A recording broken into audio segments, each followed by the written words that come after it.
Can Franck Kessié be successful at Manchester United?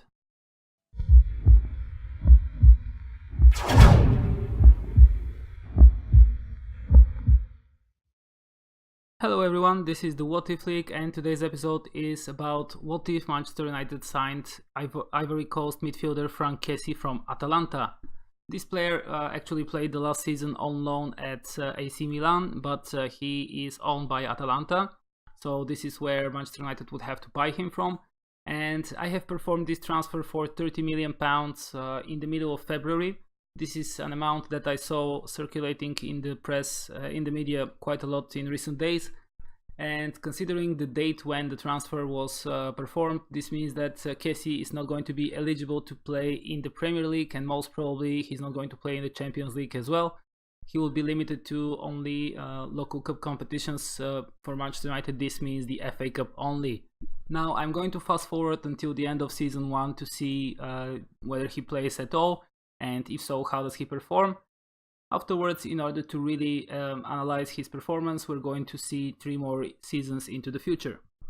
Here we are, 2nd of June 2018, and the champions in England were Manchester City, which is not really surprising. They accumulated 86 points, which is 3 more than Manchester United at 2nd position. Tottenham and Liverpool completed the top 4. Now let's have a quick look at Manchester United. We can see that Alexis Sanchez is the key player, Carrick is the captain, so no surprises there. Looking at the tactics screen, there is nothing shocking here as well. The only thing that I'm surprised to see is that Kessié is not even in the substitutes here of this squad. But let's have a quick look at him and whether he played any games at all this season. He was registered to play in the Premier League. I'm not really sure how, but he was, and he played 7 games, scoring 1 goal. That's very surprising to me. I'm not sure how did this happen. He also played in 1 game in the FA Cup as a substitute. His overall performance, however, was not that good. You can see 6.78 average rating, which is not really bright. Now I'm going to fast forward 3 more years into the future so that we can see his real impact at Jose Mourinho's team. We are here, the year is 2021, 2nd of June, the season has ended, and let's have a quick look at the Premier League first. So we start where we ended, season 2017-18, Manchester City were victorious. Next year, Manchester City managed to defend their title with 78 points, which was 1 more than Liverpool. Chelsea and Arsenal completed the top 4, while Manchester United dropped to 5th position, which is quite interesting turn of events. Then season after that, Manchester United reclaimed the title, 89 points, so this is their first title ever since Sir Alex Ferguson left the team. 89 points, which was 6 more than 2nd place Chelsea. Manchester City and Tottenham completed the top 4. And in the last season here, Manchester United were champions again, this time 81 points, 3 more than Chelsea. Arsenal and Manchester City completed the top 4. Now let's have a quick look at Manchester United themselves. Their new head coach is Leonardo Jardim. Captain is Ander Herrera and vice captain is Paul Pogba, which apparently means that Mourinho was sacked after that 5th position finish. Indeed he was. In any case, now let's have a quick look at the tactics screen and what happened there. We see a lot of new faces. For example, Kingsley Coman is the right winger. Bruno Fernandes is playing in the number 10 position. And our new boy Franck Kessié is partnering Paul Pogba in the middle of the field.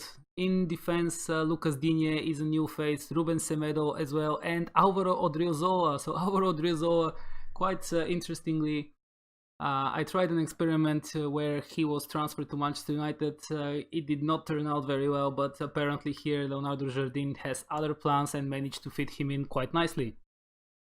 Now let's have a look at Franck Kessié's performance in these 3 seasons. So first of all, in his first season we already saw what happened. Then next season he played 26 games in total, scoring 2 goals, making 3 assists, and an average rating of 6.68 in total. In the next season he was sent out on loan at Bournemouth, where he scored 8 goals, managing to make 5 assists, picking up 1 Player of the Match award with an average rating of 6.95. And in the final year, he came back to United and played much better. This time 33 games in total, 6 goals, 3 assists, and an average rating of 6.97, which is still not really great, but much better than before. Now let's have a quick look at the transfers as well. So first season, Franck Kessié of course was the only one. Then afterwards, Dominic Szoboszlai from Red Bull Salzburg was brought in, as well as Yanis Hagi from Vitoru. This is a Romanian player. He is currently playing on loan at Cluj. He plays in the number 10 position. A very interesting transfer, to be honest. In the outgoing section, Cameron Borthwick-Jackson was sold to Sunderland, Matteo Darmian to Red Bull Leipzig, James Wilson to West Bromwich Albion, Chris Smalling to Southampton, and that was it in terms of significant players. Year after that, Kingsley Coman was brought from Bayern Munich for £69 million.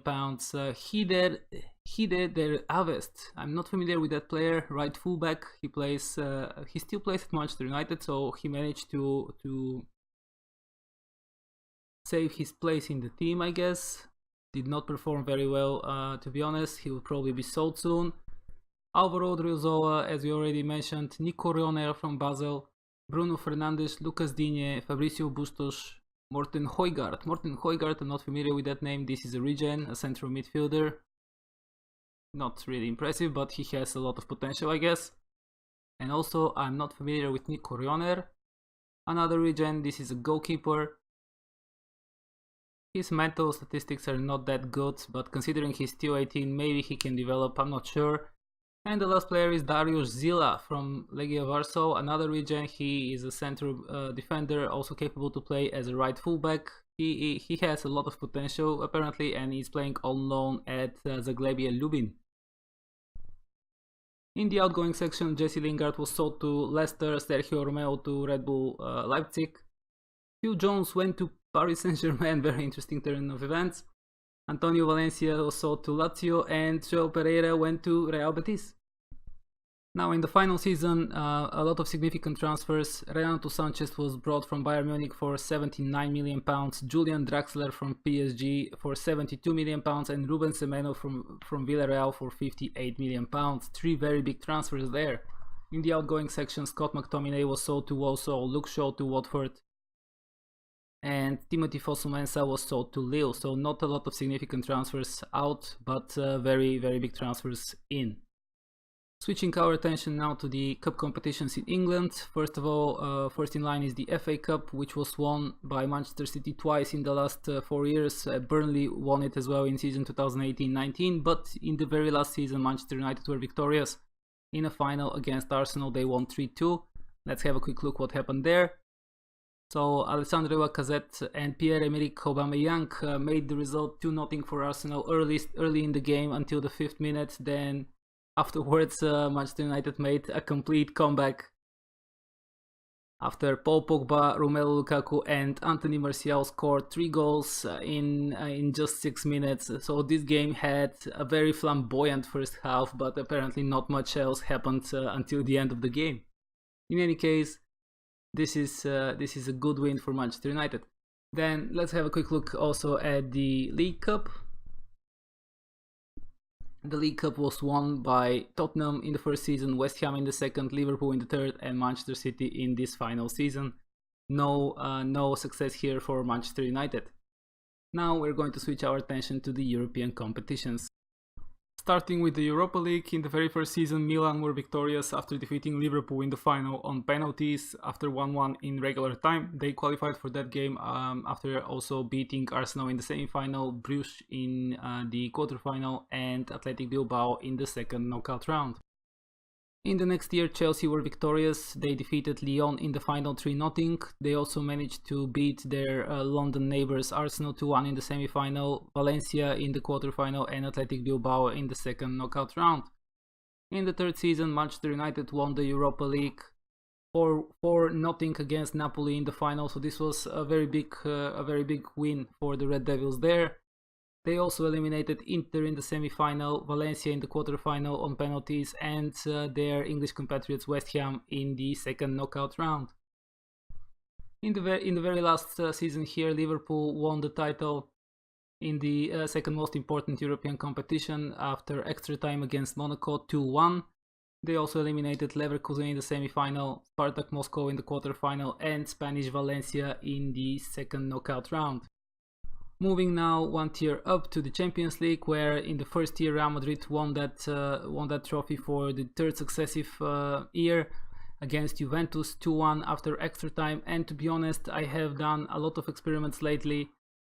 All of them have the first season, which is season 2017-18, play out with a final Real Madrid-Juventus, which Real Madrid wins. This is very, very peculiar. I'm not sure why it happens. Apparently those two teams are the best in Europe for this season, and Real Madrid always wins against Juventus in that final. In any case, Los Blancos qualified for that game after defeating Manchester City in the semi-final, Tottenham in the quarters, and Porto in the first knockout round. Year after that, they beat Juventus again, so this is 4 successive Champions League trophies for Real Madrid, this time 1-0 in the final. They beat Monaco in the semi-final, Sevilla in the quarterfinal, and Milan in the first knockout round.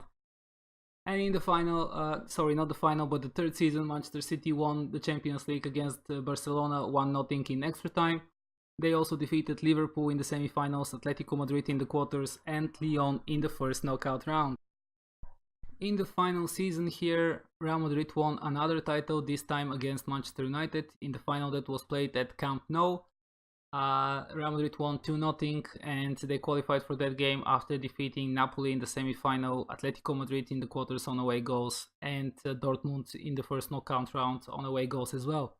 Manchester United, on the other hand, qualified after beating Chelsea in the semi-final on penalties, Manchester City in the quarterfinal, and Bayern Munich in the first knockout round.